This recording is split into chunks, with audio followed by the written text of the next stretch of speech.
লা হাওলা ওয়ালা কুওয়াতা ইল্লা বিল্লাহ। ও বেদিশার গরর দুর্দশালী কি জাত কবিতা লেখছে। বুড়ু দাদা বিয়ে করলেন 3 কন্যার দান। 1 কন্যা নাওয়া বাড়া, 1 কন্যায় খান, 1 কন্যায় না খেয়ে বাপের বাড়ি যান। কবিতা লেখছে। এখন হকা যাইন ই বাচ্চাই কে বললো যে বুড়ো দাদা বিয়ে করলেন 3 কন্যার দান, 1 কন্যায় নেওয়া পড়া, 1 কন্যা খান, 1 কন্যা না খেয়ে বাপের বাড়ি যান, বাপের বাড়ি যান, বাপের বাড়ি জফের জফের। এখন কুর ভোড়া খিতা আগডুম বাগডুম গুড়ার ডিম সাজে, ডাক ডুল বাজে বাজে।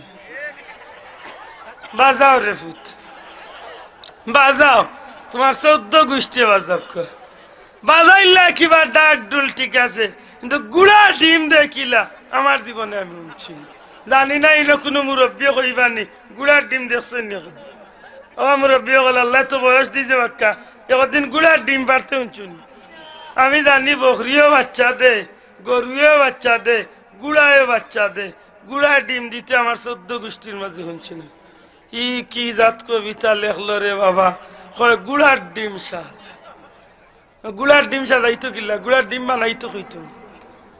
ই পড়ার কোন মান আছে? ইগুতো না আমার বাচ্চা ইকতো কিতা। একদিন যদি জিকা বলে স্যার, ও স্যার গুড়ার ডিম কত বড়, স্যারে কিতা জবাবটা দিই হকা দেখি স্যারে জবাবটা কিতা ইত্যাদি। অত বড় না অত বড় কিতা জবাব দিতে? গুড়ার ডিমও নাই, ডিমও নাই যে জবাব দিত কিতা বেটা। এখন যদি লেখা প্রশ্ন যদি আয় পরীক্ষাত বলে গুড়ার ডিমের ব্যাখ্যা করো, রে ভাই ব্যাখ্যা মাতই না। এখন ছাত্র যদি প্রশ্ন দেওয়া হয় বলে একটা হাঁসের ডিমের ব্যাখ্যা করো, তো কি ভাই বাচ্চা লেখলো হাঁসের ডিমটা গুলমুল এত দূর ওদিকে ওদিকে লম্বা এতটুকু পাথরে এতটুকু, মাতই না। হে তার হিসাব করিয়া গুলমুল মিলাইলো দিলাম তার আকল মতো লেখলো। গুড়ার ডিমের ব্যাখ্যা করো কিতা কত। আল্লাহ সর্বপ্রথম নবীরে যে জিনিসটার হুকুম দিছেন, নবী পাক সাল্লাল্লাহু আলাইহি ওয়াসাল্লামের খান্দা তাইয়া হযরত জিবরাইল লেখেন ইয়া মুহাম্মদ ইকরা। আল্লাহ রাসূল সাল্লাল্লাহু আলাইহি ওয়াসাল্লাম আপনি পড়ুকা। 3 বার কইন নবীরে পড়ুকা। নবী কইন আমি কারি নাই, আমি পড়তাম পারি না, আমি পড়া জানি না। 3 বার হওয়ার বাদে যখন নবী কইন পড়া জানি না, তখন জিবরাইলে নবীরে আঞ্জা করি ধরেন, দরিয়া বুকুর লগে লাগাই একটা চাপ দেন।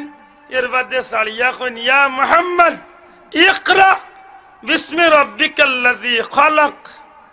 হে মুহাম্মদ সাল্লাল্লাহু আলাইহি ওয়াসাল্লাম আপনি পড়ুকা আপনার ও আল্লাহর নামে যে আল্লাহ আপনার সৃষ্টি করছে। ইকান্তনে তাফসীরের কিতাব আনছেন যে আল্লাহ রসুলে পয়লা 3 বার কইলা আমি পড়া জানি না, অথচ জিবরাইলে কইলা মাত্র একটা বাক্য ইকরা। নবী কইলা আমি পড়া জানি না। যখন পুরা একটা নবীজিরে শুনাই রয়ে গেল পড়কা আপনি ও আল্লাহর নামে যেই না আপনার সৃষ্টি করছেন, সাথে সাথে আমার নবীজি পড়া আরম্ভ করে দিছেন।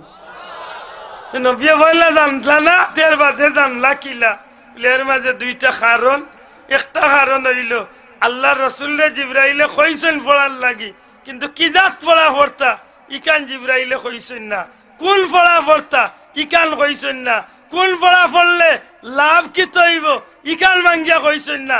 আল্লাহর নামে পড়তাম, শয়তানের নামে পড়তাম, মানুষের নামে পড়তাম, মূর্তির নামে পড়তাম, কিতার লাগি পড়তাম, ইকান জিবরাইলে কইছেন না। এর দায় কইন আমি পড়তাম না, আমি পড়া জানি না। যখন জিবরাইলে কইছেন আপনি আপনার আল্লাহর নামে পড়ুকা, তখন আমার নবী কইন আমি পড়বো আমার আল্লাহর নামে, আমি পড়তে রাজি আছি। তাইলে বুঝা গেল পড়ার হুকুম আইছে সর্বপ্রথম। আর এই পড়াটা কি জাত পড়া হইতো? আল্লাহর নামের পড়া। সবে কইতে হইবে কি জাত পড়াটা হইতো। বর্তমানে আমরা দেশেও পড়া আছে, বিভিন্ন দেশেও পড়া আছে, আল্লাহর নামেও পড়া আছে, বুতর নামেও পড়া আছে। বেজার না জানি এখন তো পড়ার মান বাড়ছে, মাশাআল্লাহ গ্রেড বাড়ছে নাই নি। এত সুন্দর সুন্দর কবিতা, যেটা কবিতা তো নে আমার ভাই আমার ফুয়ায় আমার ফুড়িয়ে কিতা হিকুয়া আল্লাহ ছাড়া আর কেউ কইতে পারে যে গেল লেখছে হগুর বাপেও কইতে পারতো না কিতা লেখছে ওলা বুতর বাজার শুরু হয়েছে আর নাইলে আমরাও কবিতা পড়ছি সকালে উঠিয়া আমি মনে মনে বলি সারাদিন আমি যেন ভালো হয়ে চলি ওটা কবিতা আমরা পড়ছি হাসরের দিন বলিবেন খুদা হে আদম সন্তান ওটা কবিতা আমরা পড়ছি